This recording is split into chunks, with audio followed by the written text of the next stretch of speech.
एक दफ़ा का जिक्र है, एक जंगल में दो शेर रहते थे। बड़े भाई का नाम सिम्बा जबकि छोटे भाई का नाम शेरू था।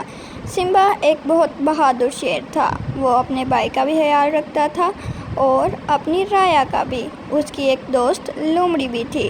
लोमड़ी बहुत ही चालाक और शातिर थी। वो बहुत तेज़ थी। ब्रीजी था। लोमड़ी गोरिल्ला से बहुत जलती थी।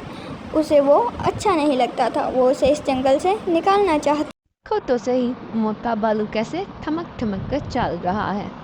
कर लो मुझसे बच्चों जितने करने हैं। एक दिन तो मैं तुम्हें इस जंगल से निकाल कर रहूँगी। मैं भी देखती हूँ तुम कब तक यहाँ टिकोगे। बच्चों, मैं तो तुम्हें निकाल कर ही रहूँगी।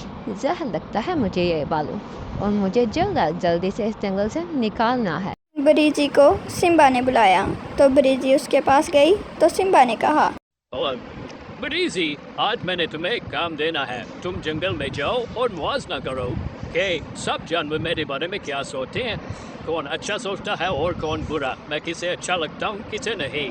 जाओ और जल्दी से आकर मुझे बताओ। मैं तुम्हें एक दिन का वक्त देता हूँ। तुम जाओ और सबको देख कर आओ, पता लगाओ और मुझे लाजमी से बताना।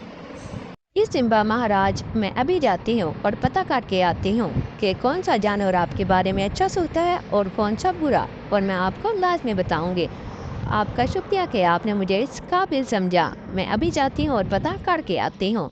ये कहकर लोमड़ी वहाँ से जाने लगी। थोड़ा दूर जाने के बाद लोमड़ी के दिमाग में एक आइडिया आया। फिर वो मन ही मन में सोचने लगी, वाह, कुदरत ने मुझे क्या मौका दिया है। आज तो मेरी बाजी पलट ही जाएगी। आज मैं उस गुरेला को इस जंगल से निकाल कर रहूँगी। वाह, आज तो मेरी लग गई। आज तो मेरी बहुत अच्छी किस्मत थी। अब गुरेला, तुम नहीं बचोगे। तुम्हें तो मैं इस जंगल से निकलवा कर रहूँगी। तुम्हें मैं सजा दिलवा कर रहूँगी। तुम तो मुझे बहुत बुरे लगते हो। आहा हा, आज तो मेरा बहुत अच्छा दिन था।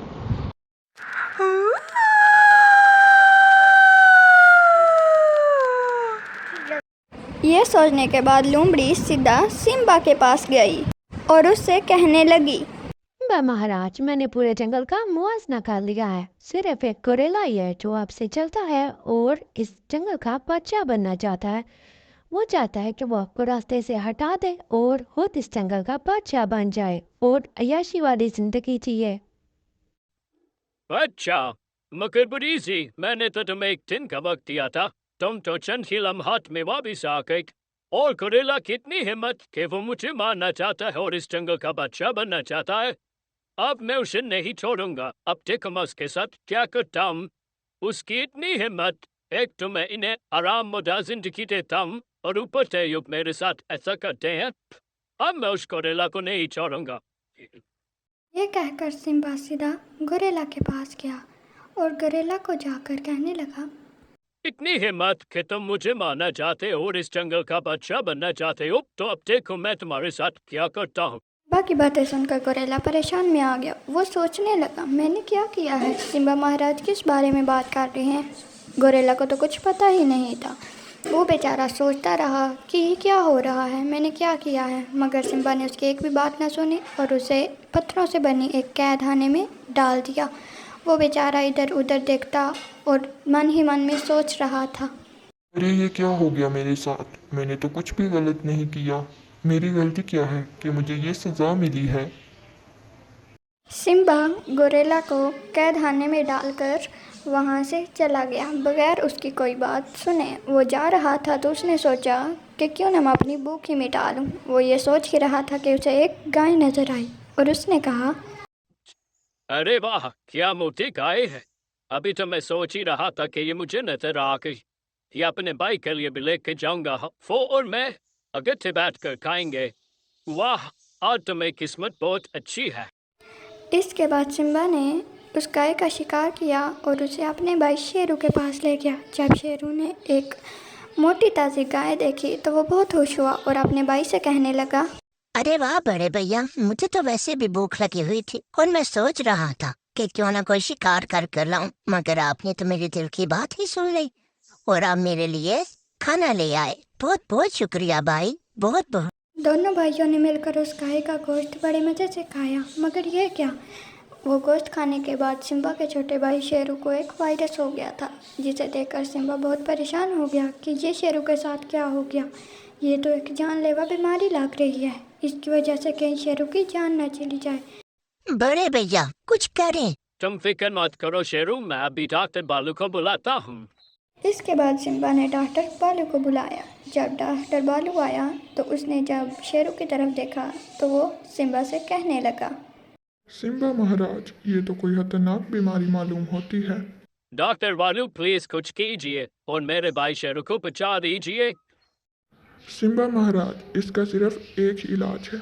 वो जो दूसरा जंगल है जो कि बहुत खतरनाक है, जहाँ पर वो खतरनाक सांप होते हैं, वहाँ पर एक सुर्ख रंग का फूल है। हमें वो लाना होगा, तभी हम शेरू को बचा सकें, वरना इस बीमारी का और कोई इलाज नहीं है।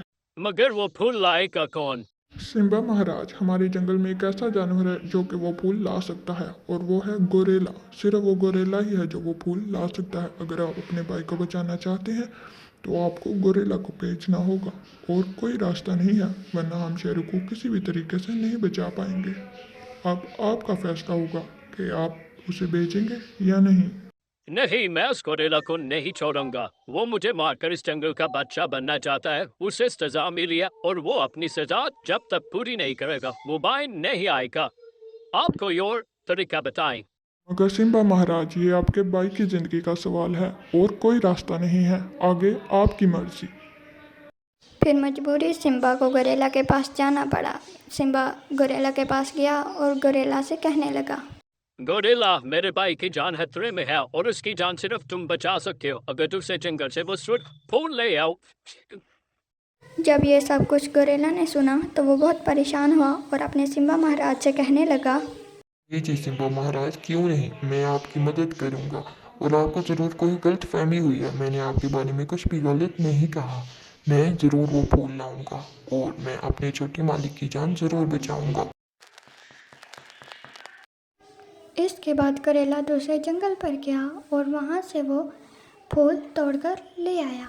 अब वो अपने जंगल में पहुँच चुका था। वह फूल लेकर सीधा अपने महाराज सिम्बा के पास गया और जाकर उन्हें वो फूल पेश किया, जिसे खाने के बाद शेरू बिल्कुल ठीक हो गया। फिर सिम्बा ने सोचा, अरे, बरीजी ने मुझसे क्या कहा था कि गोरेला तो मुझे मारकर इस जंगल में बादशाहत करना चाहता है, मगर गोरेला तो ऐसा नहीं निकला। उसने तो मुश्किल वक्त में हमारा साथ दिया।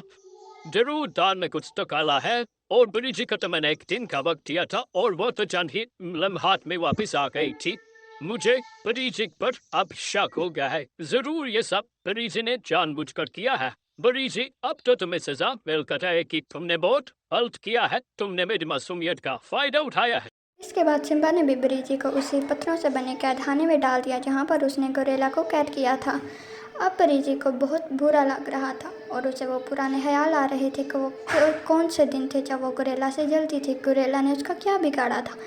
बरीजी को तो उसकी सज़ा मिल चुकी थी। तो दोस्तों, ये थी मेरी आज की कार्टून वीडियो। तो मैं उम्मीद करती हूँ आपको अच्छी लगी होगी। अगर अच्छी लगी तो चैनल को सब्सक्राइब ज़रूर कीजिएगा और बेल आइकन का भी ज़रूर प्रेस कीजिएगा और वीडियो को लाइक भी ज़रूर कीजिएगा। इंशाल्लाह फिर मिलेंगे एक नई और मज़ेदार दिलचस्प कार्टून स्टोरी के साथ। तब तक के लिए अल्लाह हाफिज़, बाय बाय।